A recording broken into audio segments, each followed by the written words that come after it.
Halo teman-teman, namaku Doni. Hari ini aku memutuskan untuk kembali lagi ke YouTube setelah beberapa lama hanya fokus di Instagram, TikTok, dan aplikasi-aplikasi media sosial yang cenderung lebih singkat. Nah, kenapa sih aku memutuskan untuk kembali ke YouTube lagi?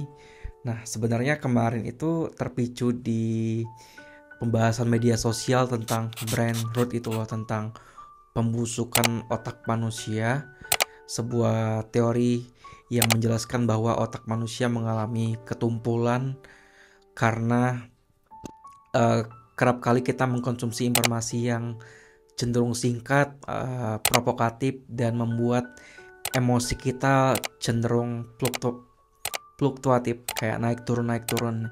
So, aku ingin kembali membuat video di YouTube, video edukasi yang ya cenderung lebih santai, tidak terburu-buru, dan tidak termakan oleh dengan fenomena-fenomena sosial yang terlalu cepat dan reaktif.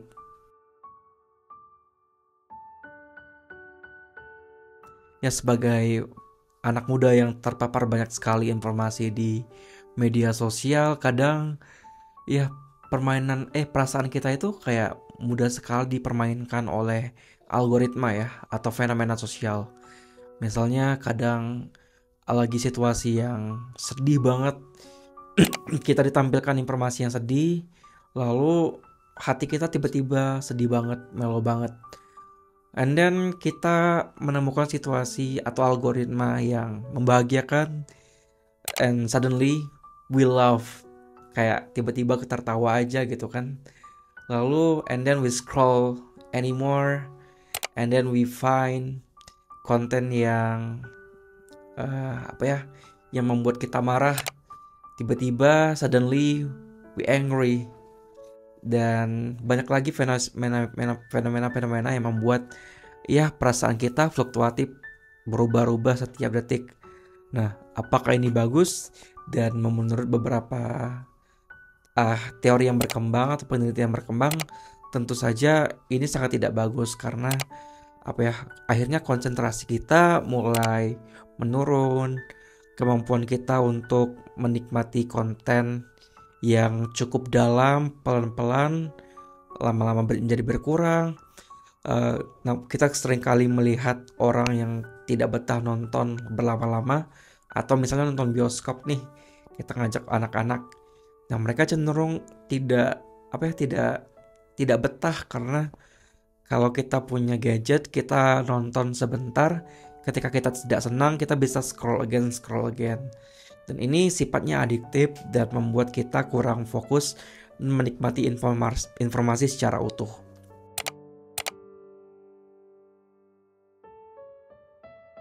Dan again, akhirnya aku punya hipotesis. Sepertinya memang teman-teman yang ingin kembali tenang menikmati konten akan lebih cenderung menikmati film-film di bioskop, film-film berdurasi panjang, atau channel-channel YouTube yang benar-benar tidak terburu-buru membahas suatu hal.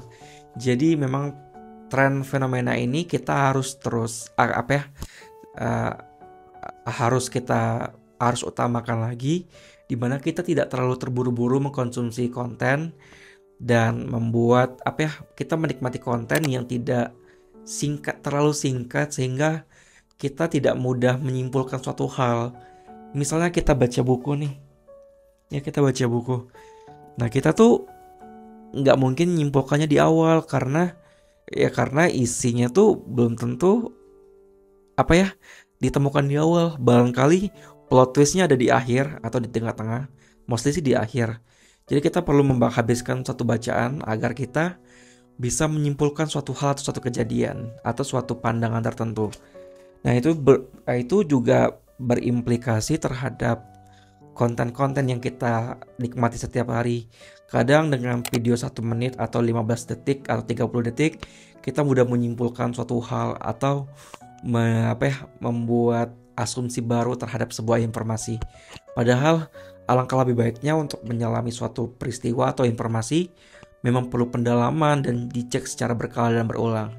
Dan that's why aku pingin kembali ke YouTube Aku nanti akan lebih banyak bercerita atau memberikan pandangan yang lebih lebih tidak terburu-buru, lebih komprehensif semoga, dan semoga channel ini bisa bermanfaat untuk kita semua.